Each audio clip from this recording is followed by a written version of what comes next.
मैं आता हूँ एक बहुत ही खूबसूरत प्रदेश से जिसका नाम है उत्तराखंड। और उत्तराखंड जैसे आप सबको पता है जिसे देवभूमि भी कहते हैं। उत्तराखंड की एक एक ऐसी चीज़, एक ऐसी प्राकृतिक धरोहर जिसे हम अगर हमारे भारतवर्ष की लाइफलाइन कहें तो गलत नहीं होगा। जी हाँ, मैं बात कर रहा हूँ गंगा नदी की। वो गंगा नदी जो गंगोत्री से निकलकर 2700 किलोमीटर का सफ़र तय करती है और बंगाल की खाड़ी में जाकर मिलती है। इस 2700 किलोमीटर के सफ़र में वो हज़ारों लाखों छोटे बड़े शहरों, कस्बों, गांवों को जीवन देती है। तो अब इसमें कहानी ये है कि हमें से कई लोगों को पता होगा गंगा नदी के पीछे क्या कहानी है और कैसे माइथोलॉजी से जुड़ी क्या कहानी है। तो सबसे पहले आपको वो कहानी की छोटी सी झलक दे देता हूँ। इक्ष्वाकु कुल, एक ऐसा कुल जिसमें आगे चलकर श्री राम जन्मे, राजा दशरथ जन्मे। उस कुल के एक राजा थे, राजा भगीरथ, जो जब राजा बने अपने पिता के बाद उन्हें पता चला कि उनके कुल के ऊपर एक बहुत बड़ा श्राप है जो कपिल ऋषि ने उन्हें दिया था और हजारों की तादाद में उनके पूर्वज, उनकी अस्थियां आज भी प्रवाहित नहीं हो पाई। तो बड़े घबराए। उन्होंने कहा इसको मुझे किसी भी कुछ भी करके ये श्राप मुझसे आगे नहीं जाना चाहिए। तो जैसा कि होता है माइथोलॉजिकल स्टोरीज में, क्या करते हैं सब? तपस्या करते हैं। तो उन्होंने कई साल तपस्या की और उस तपस्या से उन्होंने गंगा जी को अपने सामने बुलाया। तो गंगा जी ने कहा कि हाँ ठीक है, मैं आ सकती हूँ, लेकिन तुम्हारी जो पृथ्वी है ना अभी मेरे लिए तैयार नहीं है। इसका क्या होगा मेरे बाद मुझे नहीं पता। मेरे विस्तार के लिए, मेरे वेग के लिए, मेरी एनर्जी के लिए तुम लोग तैयार ही नहीं हो। तो उसने कहा फिर मैं क्या करूँ?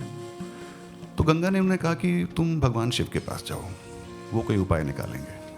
तो भगीरथ ने भगवान शिव की तपस्या की। शिव जी आए और शिव जी ने कहा ठीक है, कुछ करते हैं।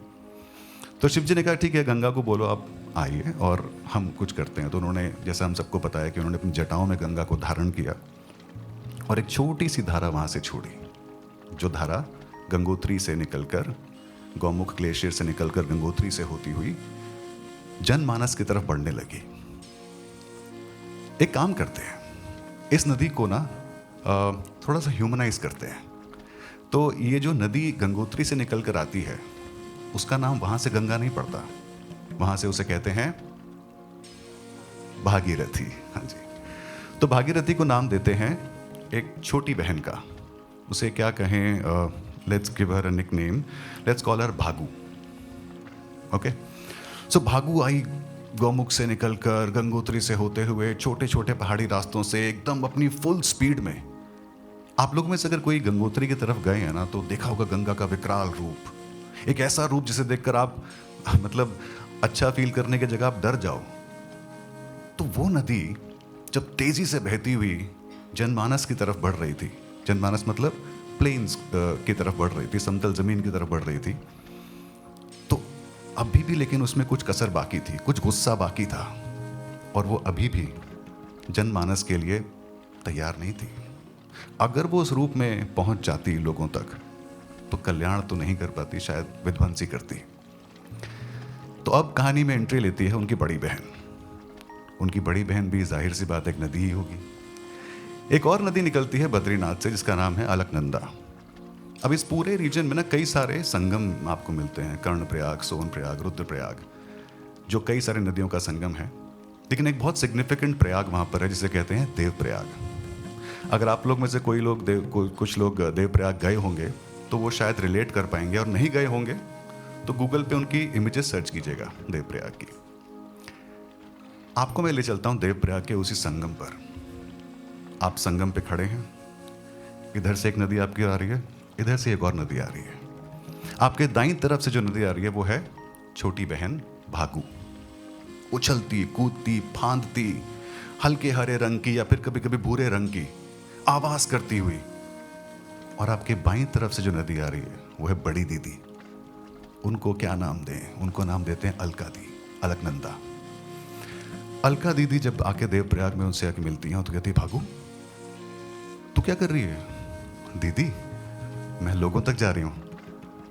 लेकिन भागू तू ऐसे जाएगी? हाँ तो मुझे जाके कल्याण करना है लोगों का।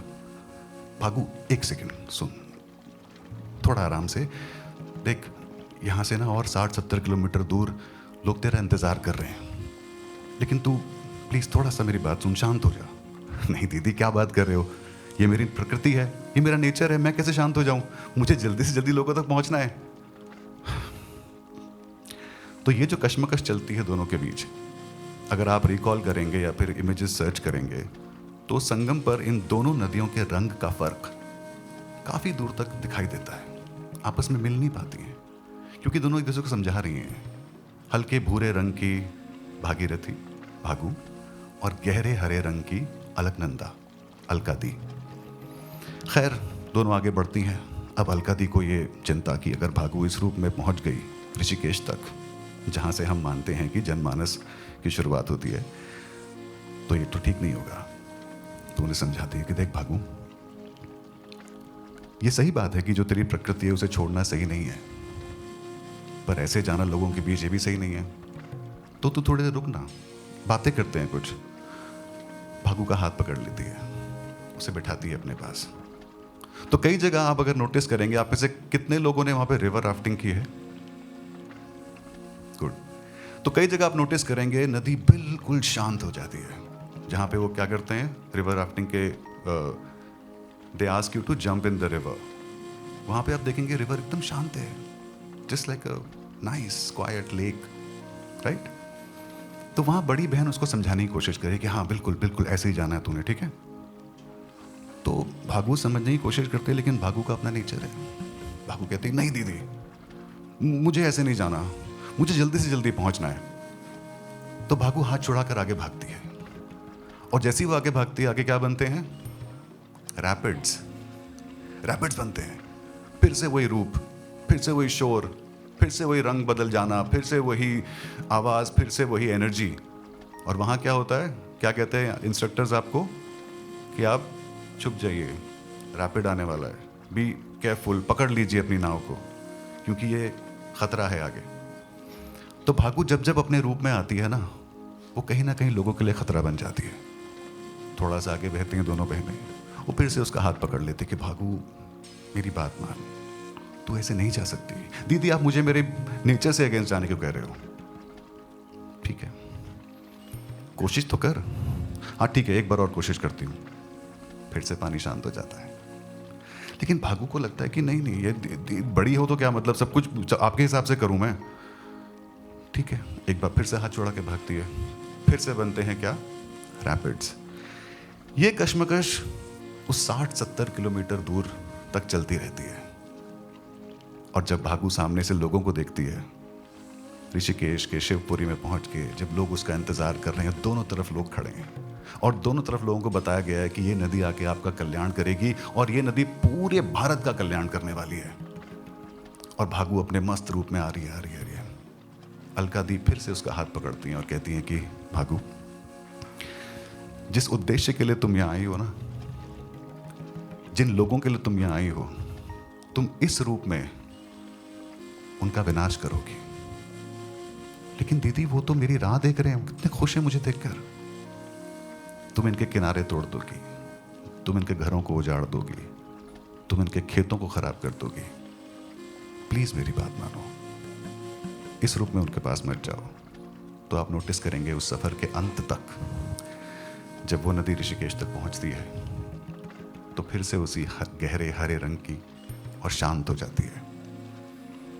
इन दोनों बहनों की इस नोक झोंक में जो हमें बात समझ में आती है, जो मुझे इस पूरी यात्रा में समझ में आई, आशा करता हूँ कि इस छोटी सी यात्रा में आप भी मेरे साथ उस उथल पुथल में, उन रैपिड से गुजरते हुए, उस शांत नदी और उस वायलेंट नदी के साथ बहते हुए जब आप भी ऋषिकेश पहुँचे, तो आपने भी नोटिस किया कि नहीं, इस रूप में नदी हमारा कल्याण करने के लिए आई, और लोगों का कल्याण वो नदी आज तक कर रही है, हजारों लाखों सालों से। जाते जाते बस एक सीख जो मुझे मिली है इससे, वो कि हम में से कई लोगों को लगता है कि ये मेरा ट्रू नेचर है, मैं इसे बदल नहीं सकता। लेकिन अगर आपका ट्रू नेचर किसी का भला करने की बजाय कुछ विध्वंस कर रहा है, कुछ विनाश कर रहा है, तो उसे बड़ी बहन का कहना मानकर बदल लेना ही उचित है। That was my story. Thank you so much.